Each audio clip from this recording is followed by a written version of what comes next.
Good day. Today I want to talk about culture. So many people talk about culture these days, but I'm not quite sure they really are talking about the full depth of culture and what it really is. Every organization has a culture. When you walk into an organization or a business, you'll often make a decision based on the things that you see. Often it's those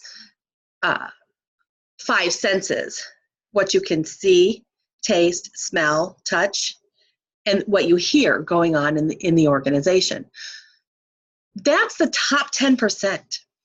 So you have the behaviors, you have traditions, and customs that are going on within the organization. Those are very easy to observe, and again, they're based around those five senses. Some people think that's it. You see that, and that's culture, and that's everything. But that's really just the top 10%. So if you're seeing 10% and you want to change the culture, and you want to change traditions or customs, behaviors, that's the top 10%.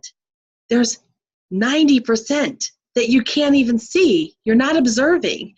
There are things that are ingrained in the culture, in that workforce. And it's really critical that you try to become aware and perceptive to what those things are, because it's those 90% things below the surface that are going on that need to be addressed before that 10% on top of the iceberg are going to be able to be impacted, right? So I just want to spend a quick moment talking about what are those 90% things that we should be considering when we're talking about culture and wanting to change it. We're talking about the core values of an organization. Now, you can go out to just about any company's website and find out what their core values are. That's wonderful. Somebody put together a piece of paper and listed core values. Here's my question to you. Are the core values that are listed on that website really observable in the behavior of that organization as a whole? Because you have someone in HR maybe who put together core values, or a CEO had a retreat and they put together core values and said, this is what it's going to be, boom, put it out there. Well, that's great, but you bringing everybody in the organization along to embrace those core values. What are those core values? What do those core values look like when fleshed out day to day in the workplace? That's critical. People need to really understand, what do those values look like? I can help you with that. We can have a whole workshop and training session and spending time coaching and working with your staff and really embracing those core values in their day-to-day life.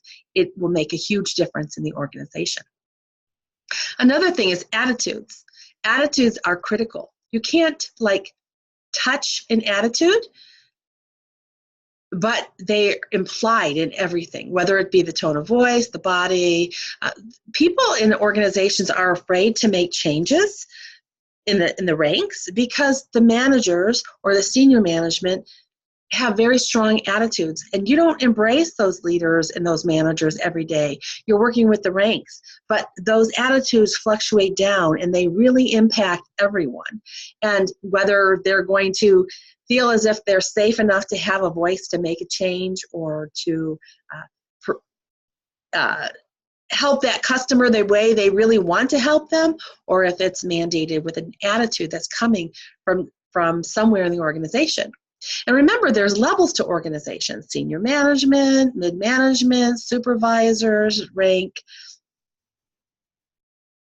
Many times those levels are not on the same page. You could have a wonderful senior management attitude and core values, like I said, but somewhere in that supervisory management section, it's not picked up.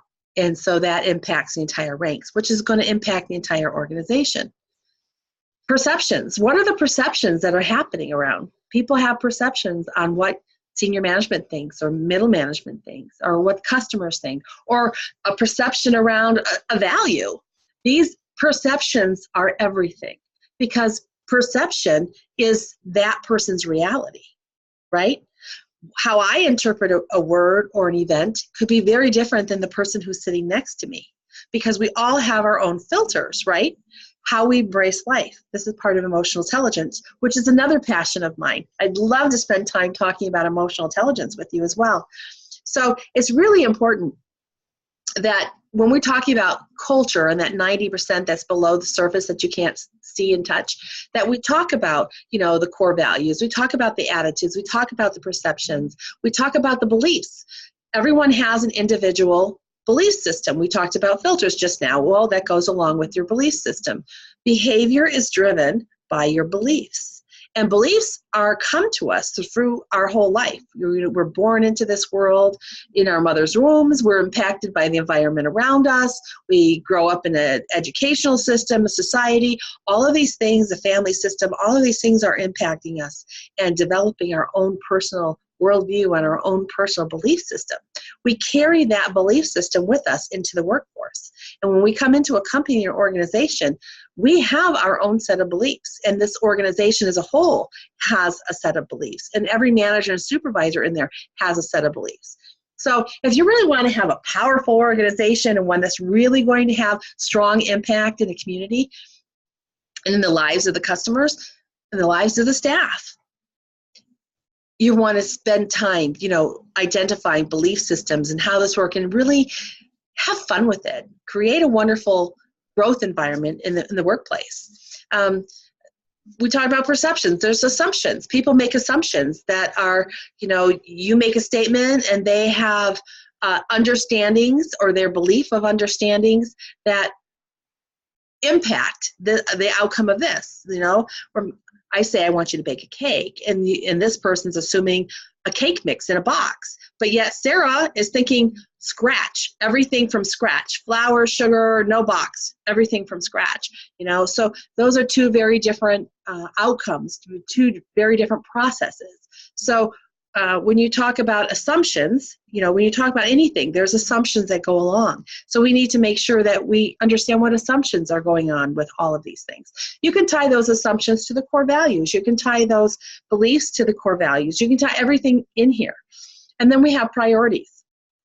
Priorities are critical. Does the organization have priorities? They say they have priorities, but are they living out those priorities? Are the senior management consistent with their priority, what they're saying is a priority, and what they're allowing people to work with? Senior management might say this is the priority, but then they're putting pressure in other areas so that people can't really focus on what the areas that they say are their priorities. All of these things come together to create a culture. So all of these things drive together. These things are at the unconscious level. They're not really something that you really think about as an average person. It's something that you develop as your leadership consultant and your coach and corporate trainer. My job is to bring your level of awareness to a higher level so that these things become part of who you are. They become part of your thinking process, and that you have time to actually embrace them and grow yourself, grow your managers, grow your staff, because in that process, and as you become more aware of these things, it just becomes part of who you are. It's part of what you're aware of and how you embrace everyday living. Living an intentional life requires you to become aware of things that you're currently not aware of. Becoming aware of beliefs that you currently don't know that you have. All of this shapes culture and shapes who you are. And if you want to develop a culture of growth and enthusiasm and outstanding customer service, you want to raise a level of awareness for not only the leader and the supervisors and the managers, but for all the staff. It's a wonderful, exciting process to embrace. Culture is such a fun topic. It just embraces everything. Candace May, Training and Services, is ready to help you. Just give me a call. We'll set an appointment. We'll have a discovery meeting.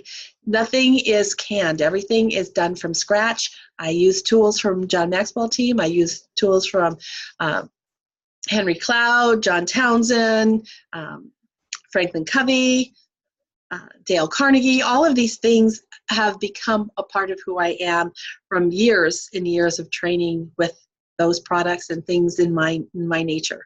So I have a master's degree. All of this structured thinking that has come into my life is who I am. So when you work with me, you're working with all of these elements that come together for a unique training that I offer for you. I customize it just for you. Have a wonderful day. I look forward to hearing from you. I hope this topic of culture was exciting and hopefully informative for you. Have a wonderful day.